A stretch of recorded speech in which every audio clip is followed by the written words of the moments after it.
AFTV guys, Ref Watch. Talk to me.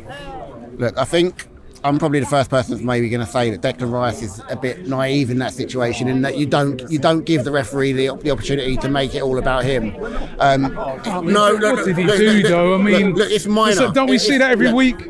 And that's the issue. So the issue is the inconsistency, because everyone's obviously mentioned the João Pedro one where he didn't get that. João Pedro's then got a yellow card later in the game, which would have been his second yellow card. Very true.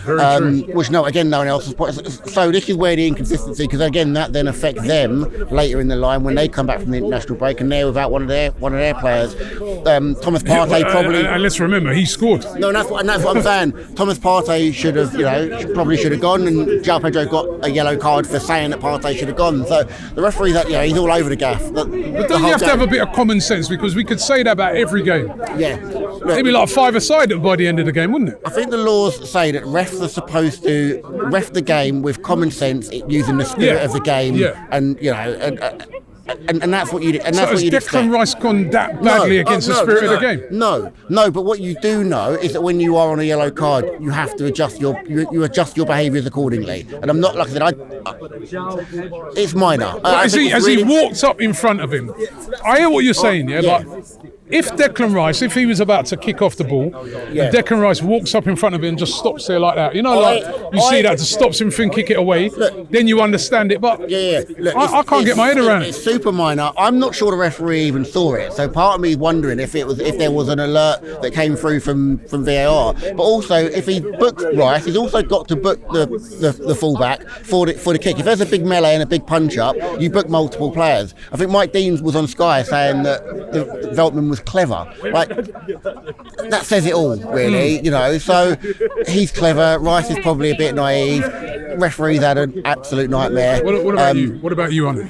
I mean, I agree with you that I think Rice is naive to go and do that. And maybe if that happens in the first half when he's not on a yellow card, then you give him a yellow card the first time. But when he's on a yellow card, then that's not a red.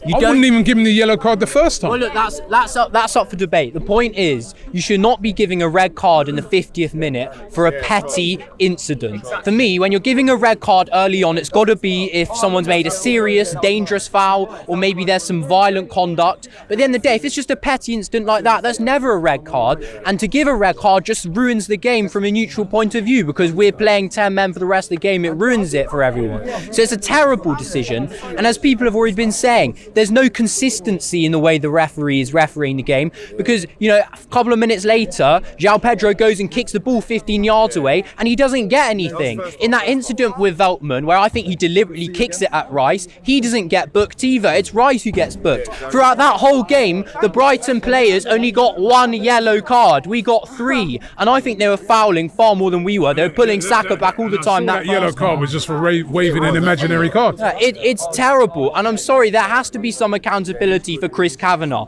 I remember last season when Anthony Taylor had a shocking game in that Wolves-Newcastle game. He got relegated to the Championship the next week. You've got to have the same thing for Chris Kavanagh, so that referees learn from their mistakes. Put him in League 2. That's another joke thing. Why did the Championship have to pay the price?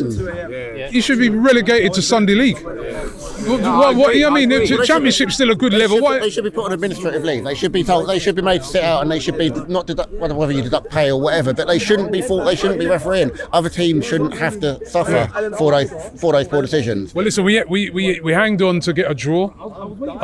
For you, do you look on it and say positive and gritty performance, dug in, got the draw, or do you look on it and say, nah, we dropped points today? I think for me, the old Arsenal of old would have absolutely capitulated. They would have lost the game. The stadium would have turned. Everything would have gone down. You lose a game 3-1, and then you're sitting there like blaming the ref. At least we come away with a point. The challenge is that you can't afford to lose points in this league. The league is so competitive. So that's the challenge. That's the frustration. We still had chances where we probably should have gone and taken them. I know people have criticised Havertz for the miss in the second half. Yeah, okay, he's missed it. Haaland also misses big chances. I'm not saying that he doesn't. He still he puts away more than he misses. But if you go back and look, he does miss some really big chances. But we haven't lost it. And I think in terms of the momentum going into the international break and coming out of the international break, you don't want to do that. You don't want to dwell on a loss over the international break. You certainly don't want that. So coming away with a point is better than none. What about you? Yeah, I mean, absolutely. I'm more of the optimistic point of view. I mean, if you look at last season, third game, we dropped points here against Fulham 2-2. Everyone was in meltdown. We went on to finish on 89 points and challenge for the title. And if you look at where we lost last season, it wasn't that Fulham game, the third game of the season. It was that Christmas period, and then it was that game Villa at home. So, it's still a long way to go. But I think, we're in a very good position. I'm optimistic for how the season goes. I'm honoured and pleasured to have an Arsenal legend in the building. David Seaman, ladies and gentlemen. Mr. Dean, can you hear me? No way. It was larger than life in every way, and he was a hero, not just with the fans, but with the players as well. They all loved him. He was that good that in training, Steve Bold and Tony Adams, that he would embarrass them and they would try and kick him to slow him down a bit, and they couldn't catch him. The ponytail on the head. I was born with a tash. I remember seeing an Arsenal team celebrating getting fourth, and I was like, Talk to them, dropped David. quite a little way here. We've done what we did. It's their time to go and create their own history.